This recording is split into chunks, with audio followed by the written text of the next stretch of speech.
Thank you, David, for that kind introduction. Welcome. I didn't expect to see all of you here, especially with this weather, which I understand is normal for Syracuse. I hail from Tucson now, where we moved in 1995. So I have thinner blood, and for us, rain is an event of joy. So I'm glad to be here, despite all this precipitation. I'm going to do something a little different than I normally do, and you'll have to bear with me. I'm going to actually read some of this. This is a topic that I have been struggling with over the last several months, trying to understand how collaborative governance and these processes of conflict resolution and collaborative problem solving can contribute to the way we're going to solve the dilemmas we have found ourselves in with respect to global warming and the effects of climate change. So, but before I get started, just so you understand my perspective, I've come out of 10 years of work in the federal government, and I had the privilege of setting up an institution to resolve environmental disputes all over the country, environmental issues ranging from infrastructure and transportation to wildlife conservation concerns, water supply, and public lands management, as well as issues with Native Americans. And in building the capacity, a limited but important capacity to resolve disputes where federal agencies are involved, I have become quite an advocate for collaborative processes. I have also learned a little bit about the soft belly, the dark side of collaboration, if you will.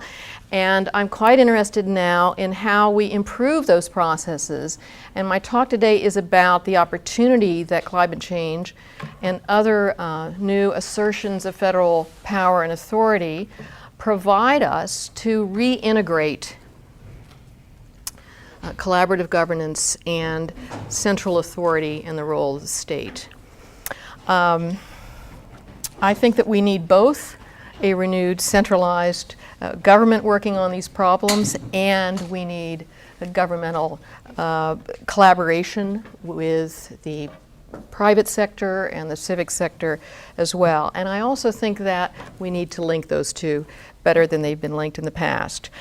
Let me start on climate change. Of course, we know now that every continent, including Antarctica, is experiencing global warming, and we have that with a reasonably 90% confidence interval that humans are inducing some of that warming. We've also learned recently that it's going to take 100 to hundreds and perhaps thousands of years to return our world to the background levels of carbon dioxide that we experienced in the early part of the 20th century. And if there were any doubt that we aren't already experiencing climate change impacts, just 2 years ago in Greenland, they experienced the worst surface melting in recorded history. Over 50% of the ice sheet melted there.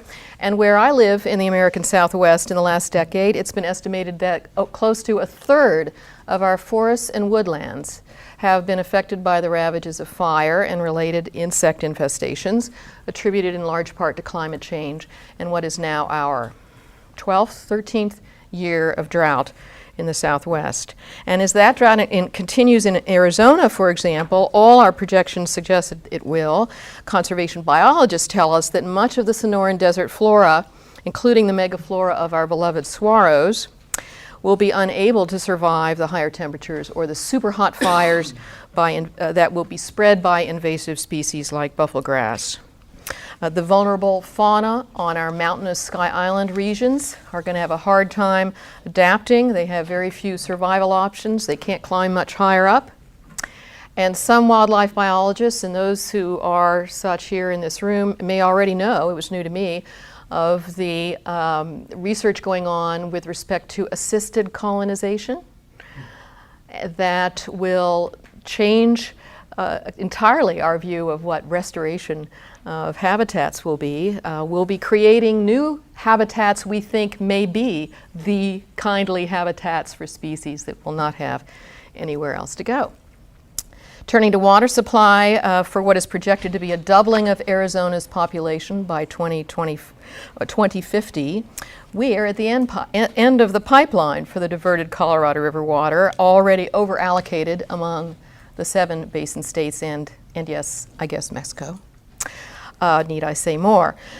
And when I first moved to Tucson in 1995, I was shocked by the nonchalance with which everyone drove over dry rivers and dry channels that no longer flow perennially at all. Most rivers in Arizona do not, but I adapted.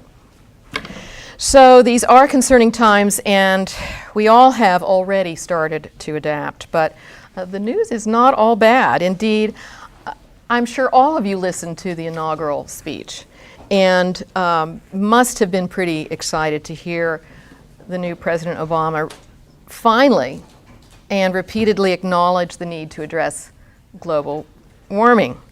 He said, quote, "Each day brings further evidence that the ways we use energy strengthen our adversaries and threaten our planet." And he pledged that the United States will roll back the specter of a warming planet, and he will lay a new foundation for growth by harnessing the sun and the winds and the soil to fuel our cars and run our factories. And he then underscored it by saying, all this we can do and all this we will do. Whew, that is very powerful stuff. So it's also thrilling for those of us who work in the field of civic engagement to read his memo issued the very next day on January 2nd on transparency and open government. And in that memo, he directed his senior leadership to draft an agency-wide direction to promote more transparent, participatory, and collaborative government. Very heady times for us in this field. I think there is an important connection between these two pronouncements by our new president. I hope he thinks so too. I think that meeting the climate change challenge, changing more than the climate, will require the very adjustments Obama is calling for in how we govern and how people engage with the public sector. And as most of you know, that public sector has been declining precipitously in the last few decades, as the literature in public administration will tell you. However, a reassertion of state authority and a renewed reliance on state, by that I mean national resources, will have to be a major part of any prescription for effective climate solutions. We are seeing this now with respect to the economic crisis, and we will see it in the energy bill that'll come out in the next few months, and we will see it also in future climate change legislation. Despite regional efforts in the Northeast, in the Midwest, in the West to create, for example, regional cap-and-trade systems, everyone is waiting for a national system that we think will be more effective and fair and meet the needs of our situation. Likewise, in the private sector, automobiles still, even though they see the cues from those of us who would rather burn less fuel, they're waiting reluctantly and nonetheless for stiffer mileage and emission standards from the federal government. The private sector also cannot do it on its own.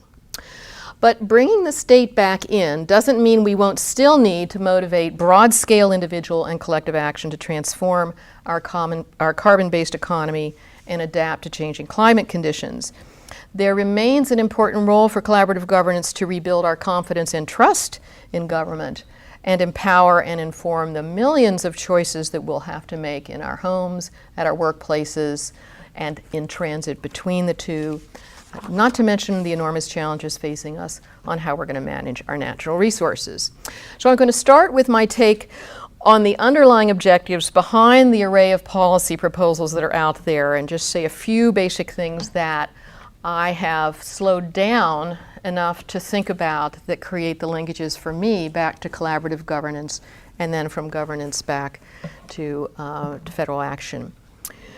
So what are the underlying objectives? What are you trying to accomplish here in face of this challenging climate change situation? On the one hand, we want to limit the choices that we now have, the choices that individuals, corporations, and governments have for burning carbon fuels. We want to limit those choices, whether it's through cap-and-trade systems or a carbon tax or full cost pricing, what they're calling now public goods fees or conservation incentives or renewable portfolio standards. All of those are going towards limiting our choices for greenhouse gas emissions. On the other hand, we want to increase the choices that people have to successfully adapt to changing climate conditions. by providing useful and accurate information, substitution options, buyouts, public investments in green energy, emergency services, to name a few. And we want to do this at the least overall societal cost, and we want to do it sooner than later to maximize their effectiveness, and we want to do it at the least risk possible given all the uncertainty involved. So that's all we're trying to do. And as we figure out how to do this, two questions come to my mind. One is, how are we going to motivate people to make smart choices? And the other is, how do we manage the conflicts that I think, and you will see, will inevitably arise as we restrict some choices and as we increase others? We know a lot from economists and social psychologists and even some political scientists about what motivates people to change their behavior. And we have preference about this expressed quite well in our political ideologies as to whether we should be using carrots or sticks. The design of cap and trade systems, for example, at their root are all about the right mix of incentives, carrots and sticks, to get people to change their behavior. Same with a carbon tax. A competing but also important policy alternative. We also know people are generally risk averse, some more than others, particularly when they're risking other people's money, as we are learning to our chagrin. And people need some level of certainty or sense of potential probabilities to invest in change. And it's hard, very hard, to motivate people to make changes for long-term deferred benefits. Much easier in a crisis, and that's probably where we're going to all end up, but that could well be too late for some of our choices. Limits, options over here. People are, we know, more likely to protect and maintain what they own or have a stake in. And this has directed our policy attention over the last several decades to exploring how we clarify private property rights and devise institutional arrangements so we can manage joint behavior and co-production in common pool resource systems. The conflict management literature also builds on this ownership motivation in an interesting way. Behind the theory of interest-based negotiation is the tenet that parties can be motivated voluntarily to reach agreement when they come to understand that they have something in common: a loss, a risk, a potential gain. And getting to yes, as the book says, is in many ways getting to shared ownership of problems and shared responsibility for solutions. And it is that sense of shared ownership and responsibility that we will ultimately need to evoke if we are up to really turning that ship of our carbon-based economy around. So the mix of policies we ultimately choose will not only reflect how seriously we take the projected impacts of climate change, but in large part will be based on our theories about what will effectively motivate people to change. The second question I want to really focus on today is about managing conflicts. First, we know there will be conflicts. When you restrict people's choices, particularly over things that they feel attached to or entitled to, they get grumpy. And if you often give people more choices, that confuses them, and they may not be grateful after all. They also may take a while to respond because old habits die hard. So generally disturbing the long-standing distribution of wealth or property rights or choices can lead and does lead to competition and conflicts, because there are going to be winners and losers. Second, there will be conflicts as we formulate and implement mitigation policies and as we face adaptation to the impacts of global warming. When we set policy priorities, despite the generally accepted view that we need a full portfolio of climate solutions, we will still make choices to invest more in certain technologies than in others. We will put our money into clean coal technologies, for example, and carbon sequestration on the other side, or perhaps wind farms, perhaps infrastructure. If it were a perfect world, we would put that $1 trillion or more into all of these measures. We'll also be making difficult policy trade-offs as well between, for example, energy production and water supply, between energy and agricultural production, between energy distribution and natural resource protection. Lots of trade-offs here. And there will be policy conflicts over how we're going to allocate the costs of mitigating and distributing newly created value. Who's going to pay? Who should pay for the costs of interstate transmission lines if the beneficiaries of that new wind-generated electricity are in another state or another region? How do we share those costs? If we create value in a cap-and-trade system and we auction credits, who's going to hold that value? How is it going to be distributed? Who should receive subsidies? Farmers to stimulate more acres in production? Consumers to plug in their hybrids so they can be part of the distributed generation model? These are design disputes. The more challenging conflicts arise once policies are put in place. There will inevitably be legal challenges over lost equity, threatened entitlements, undue harm. There will be holdouts, people who are not going to leave their homes despite Katrina coming down upon them, or when the eminent domain powers need to be exercised. There will be other forms of noncompliance to adjudicate as we enforce emission standards, for example, or dictate conservation measures. And there will be difficult adjustments to make when the predictions upon which our policies have been based are proven wrong, and odds are they will be off. There will be conflicts to face as well on the adaptation side, not the least of which will be increasing competition for increasingly scarce resources. And I should add, by an increasing population and increasingly diverse demographics and probably increasingly diverse disparities in economic power. Water in particular will be the base conflict arena for us out in the western part of the U.S. Perhaps it will be in the southeast as well. There are going to be conflicts over rebuilding in the floodplain after repeated storm events, or abandoning or relocating low-lying coastal towns, as is already occurring in Alaska, not just those South Pacific islands. We will be triaging, if we haven't been already, which species to preserve, which habitats to conserve or restore or forsake. We are already triaging which neighborhoods or homes to protect from wildfire or flooding. The list of the likely conflicts around scarce resources made scarcer by climate change impact goes on and on. How we prepare for and manage these economic, social, and environmental conflicts will contribute to our overall success in responding to climate change. How well we do that, how well we manage and resolve these conflicts, how fairly, how effectively, will have a lot to do with improving our relationship and our interactions with the state. Empirical studies of procedural fairness tell us that when we feel fairly treated by the law or by some administrative proceeding or a conflict resolution process, we are pretty satisfied with the outcome. If we're treated well, we feel okay about what happened, even if we didn't get what we thought we might have deserved at the beginning. When people feel informed and consulted on matters that affect their lives and livelihoods, when they can exercise voice, feel heard and respected, they will be more receptive to governmental decisions and more likely to comply with them.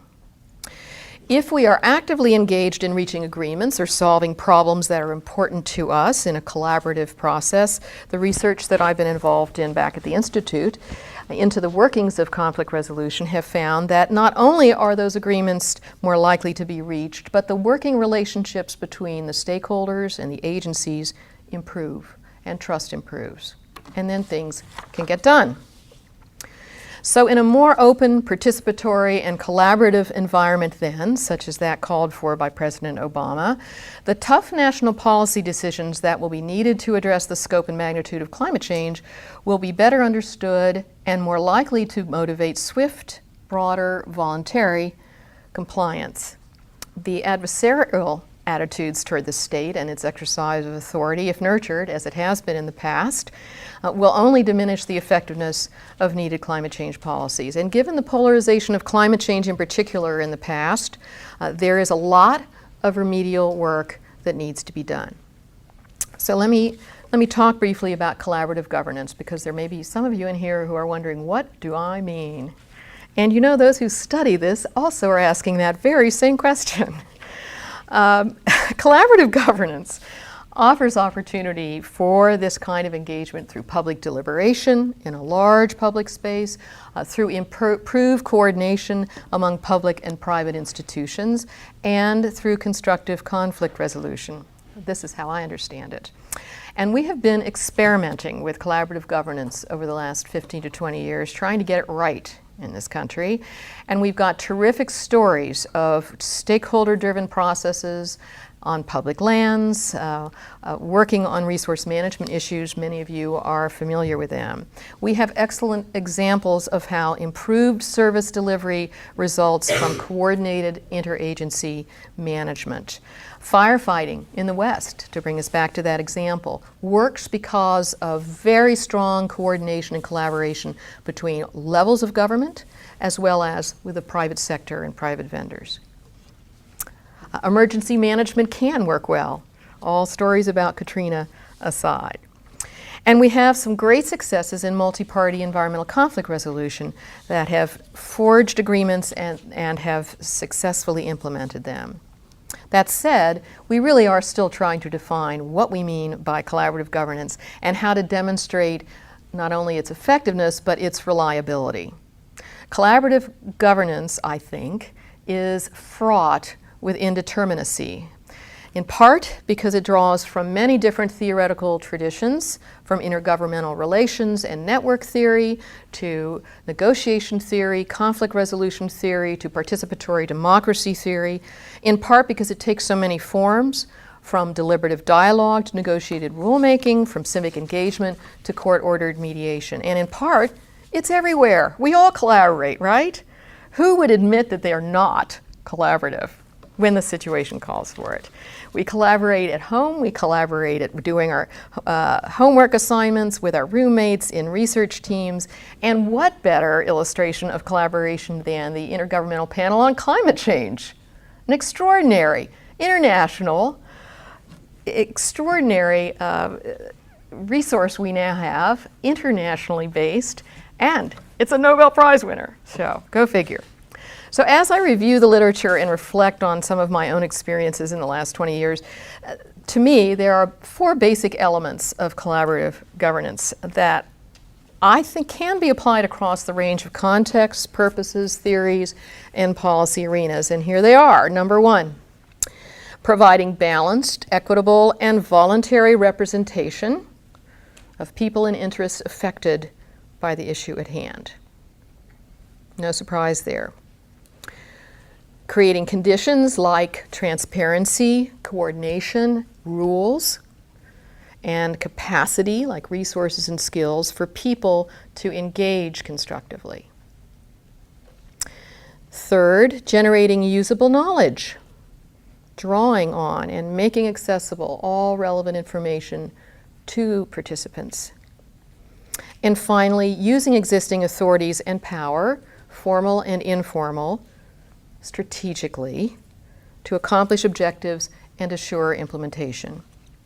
I would argue that practitioners of environmental and public policy conflict resolution operationalize those elements pretty well and pretty explicitly, though to varying degrees in their work as they design and facilitate or mediate collaborative problem solving.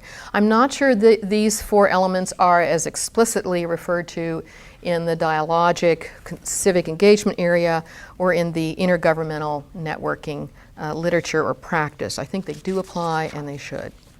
That said, I don't think researchers have operationalized in that sense all of these as factors to study and test. So we still need to confirm this assertion of mine or others who agree with me.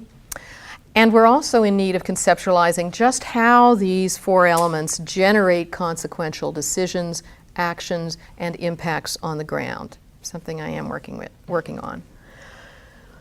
So what I've been suggesting is that we start integrating collaborative governance approaches more effectively with a growing use of centralized state authority as climate change policies will demand. Much of the originating impetus and theory for collaborative governance came out of a critique of top-down, command control, overly bureaucratized and prescriptive government, right? And many of those who are immersed in and enchanted by collaboration tend to see it as an alternative to this vertical organization and exercise of authority. Many people don't even talk about the role of public law anymore and how that intersects and constrains the options on the table, the scope of the possible outcomes. And many designs for public engagement focus so much on the event and the process of bringing people together that they're not considering or designing in how to connect the results of those processes to public decision making. Sometimes we set up public expectations at our peril. We can't meet them, and we further alienate people from their government. I think we need to integrate rather than juxtapose the use of centralized authority and collaborative governance. And let me conclude with a few ways we might start working on this. First has to do with the use of power in these collaborative processes. We don't talk enough about power anymore. Even in political science, when I was doing my doctoral work at Indiana, political science teachers and students never talked about power. It surprised me to no end. So we don't talk about power, and when we do, it is always in the negative.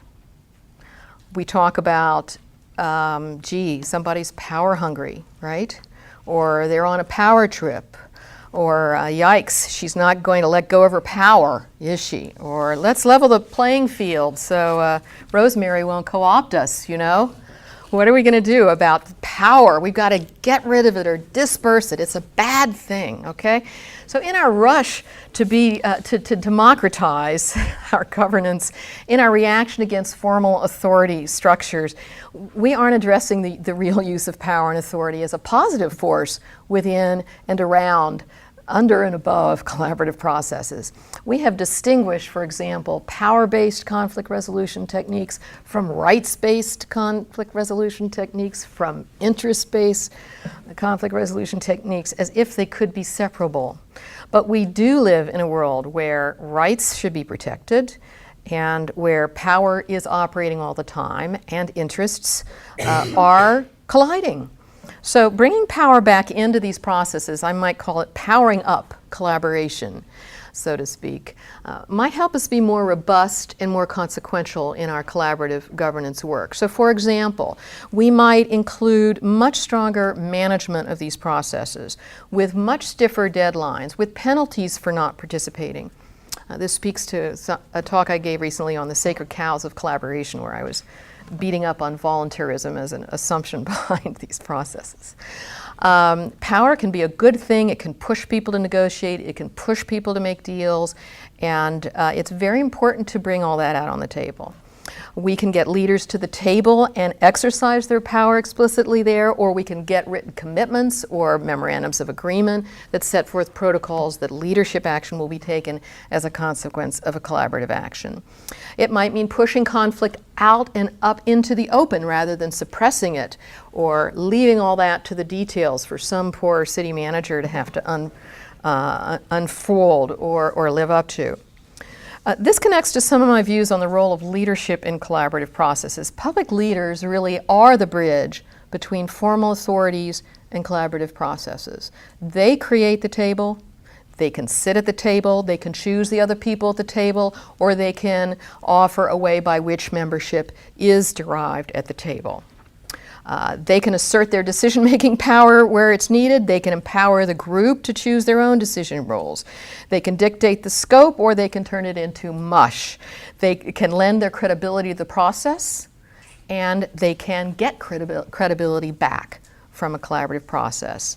And they can make or break collaborative endeavors. So the role of public leaders in straddling the powers vested in them and the powers they vest in collaborative processes is a critical one in building these linkages I'm talking about. So we need to focus more in our research and practice on leadership.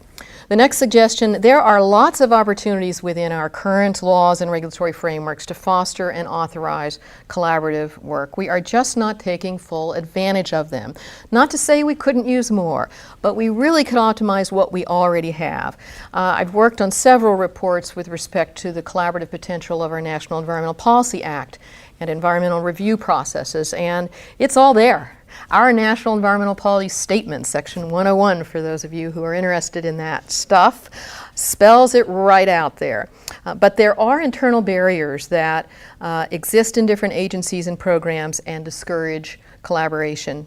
I think they're fixable, particularly with strong leadership cues from Obama and his cabinet. The very fact that the Office of Management and Budget, these are the budget people, these people hold the purse strings, has been tapped to oversee the implementation of the Open Government Directive suggests that they may well be ready to send those important cues. Also, as that directive is fleshed out, there should be attention paid to rewarding executives and managers who not only initiate engagement across agencies and with stakeholders and the public, but also integrate the collaborative findings and recommendations into their public decision making. It's not enough to just initiate.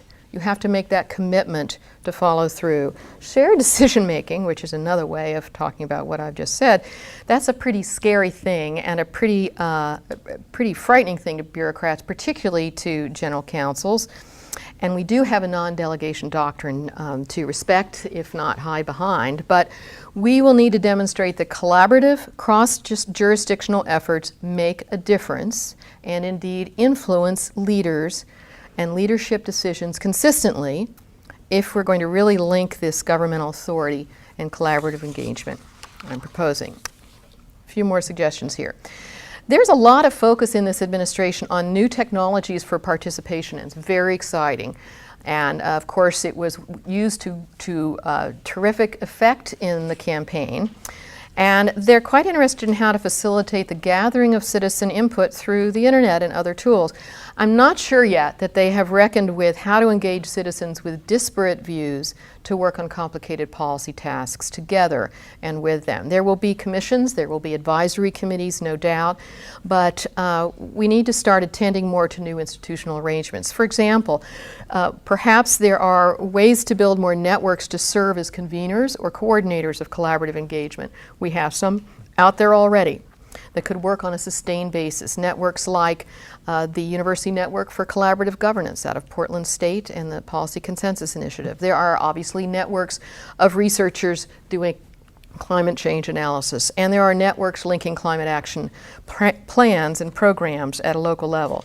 Somehow, surely we can network these networks in a way that informs and engages and energizes the work that needs to be done from the bottom up and from the top down. It's an exchange. So finally, we'll need to devise better accountability structures.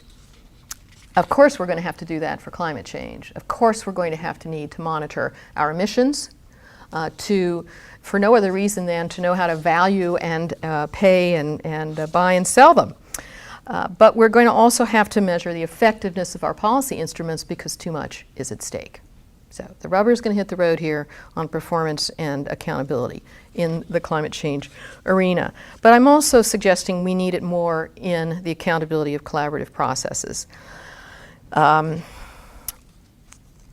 Many researchers, myself included, and some of you in this room, have been studying the practice and performance of conflict resolution and collaborative governance for a long time, and we're still trying to figure out how to measure outputs and outcomes and impacts of this work on the ground. And it's very hard, and for you methodologists in the room, if you want a complicated puzzle, this is a complicated puzzle.